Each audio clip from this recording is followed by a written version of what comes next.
Now, Saturday night, I went on a date with my husband, a long-awaited date, and it was a good time to have a chat. Although to external observations, it may have looked like we were having a heated discussion, but the thing was, we had a few problems that we needed to solve together, and eventually we came to an agreement. But I know that conflict exists in all relationships.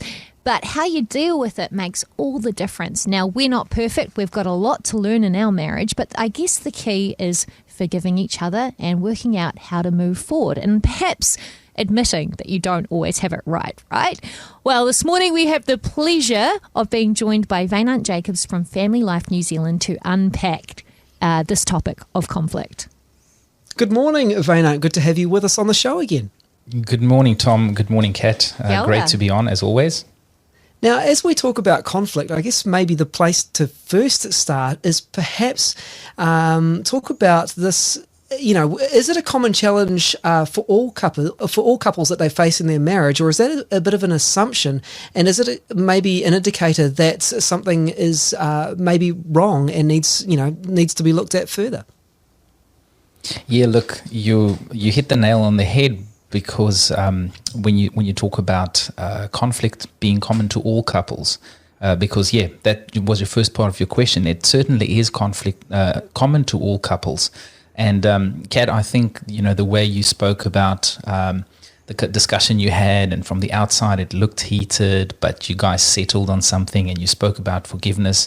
It almost sounds like you should be the love doctor today, talking about this. Well, Vainant, I've got to say though, just as a disclaimer, we came to an agreement about how to solve some things, but we also agreed that some of the problems we weren't going to be able to find a solution to. Yeah, and look, that's probably the best bit of advice I could give to any couple. There's a relationship researcher that we often speak about, Dr. John Gottman, and they actually do like scientific studies on how couples interact and likelihood of divorce and those types of things, right? So they observe these things, and one of the things they observed in one of their studies is the fact that 69% of relationship conflict is about perpetual problems. Now, in essence, what that means is 69% of the things you and your spouse have conflict about will never go away. They are grounded in fundamental differences. Now, before you get discouraged at that statement, actually be encouraged, because not every battle is a hill to die on. And not everything we disagree about needs to be solved there and then. And that's the beauty of when you talk about this idea that, we learn how to forgive in relationship. It's extremely important that we have that as a value. Could you give an example perhaps of one of these, let's say, perpetual conflicts, something that might not be resolved for the duration, I guess, of a married lifetime? Yes. So in terms of, I guess they are usually rooted in like perpetual, like I said, it could be personality differences. It could be preferences. And, sometimes you might not see eye to eye on things. I don't have a specific example for you today, I'm sorry. But I can tell you one thing that happened without sharing the details. Just the other day, my wife and I had raised an issue, or actually I had raised the issue because there was something that I was rather upset about. And we had conflict maybe a couple of weeks ago before that discussion. And then, I brought this thing up because we had not dealt with it and I wanted to deal with it. And then, it became heated again. And I realized there's actually no way that we are going to see eye to eye on this topic. And so she says one thing, I say another thing. And to be honest, that conversation didn't end well. It ended up with us leaving the room because we realized that's probably the safer option in the moment. And what I did back then, and I wish this is something I always do, but I'm glad this is something I did that day, was actually sat down and I was just at the end of, okay, what do I do now? And I had my Bible next to me because, I wish that's always where I go for advice. But in this instance, it was. And I sat there and I just sighed and I said, hey, God, I need something. Help me. I realize this issue. We're not going to see eye to eye. So we've reached what they call relationship or conflict gridlock. It's just not going anywhere. That discussion is sort of stopping, and there's no resolve. And so I was just seeking the Lord for some wisdom, and I opened somewhere. I felt an impression to go to Matthew, and I went to Matthew 28:33, and it read that piece where Jesus went to Golgotha. It's called the place of skull. That's where he went to be crucified. And just that one verse was all I needed in that moment to what seemed to me like God saying, hey, Vaynant, you need to die. So in terms of my own ambition or the things that I really want in this relationship, the response there was, just let it go. Just let that thing go. And I can tell you that was probably the best decision I could make for myself in that moment, realizing that this particular issue was probably not going to be resolved.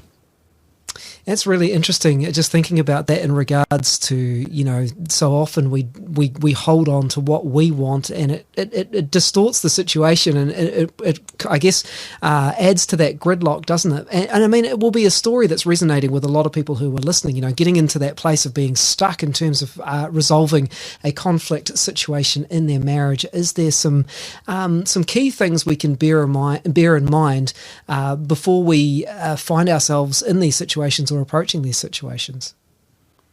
Yes, Tom, and look, I don't only want to give one piece of advice, and that's like read your Bible and get over yourself, because that's not what I'm saying either, and that's not going to... That's not easy either. That's not easy either. So on maybe a slightly more practical level, I'd say, 3 things when you get stuck in conflict. 1, you want to choose your battles. 2, you want to take on one battle at a time. And 3, you want to become experts in the area of forgiveness. So let's go with the first one there. You choose your battles. I said it before, not every battle is a hill to die on. And I love this. War doesn't determine who's right. It only determines who's left. And even if we win the fight or the argument, we still go to bed with a loser. So sometimes some things just aren't worth fighting about. And I think for a lot of couples, right, it's the little things that escalate, and it's the escalation, and it's a disrespect sown when, we talk about issues that causes the drift or the rift between couples. So you want to choose, hey, what are the things that is causing conflict that we really need to take on? And then we want to, number 2, take on one battle at a time. It's like the illustration of if you're doing the dishes, right? Many couples, they put all the dishes in the sink. This is now, I guess, illustration to when they argue about something, they bring in multiple issues, and it just becomes so complicated to solve. So it's the equivalent of having all your dishes in the sink when you try to start washing the dishes. It's usually counterproductive. So what you want to do is you want to actually clear up some space and wash a dish at a time.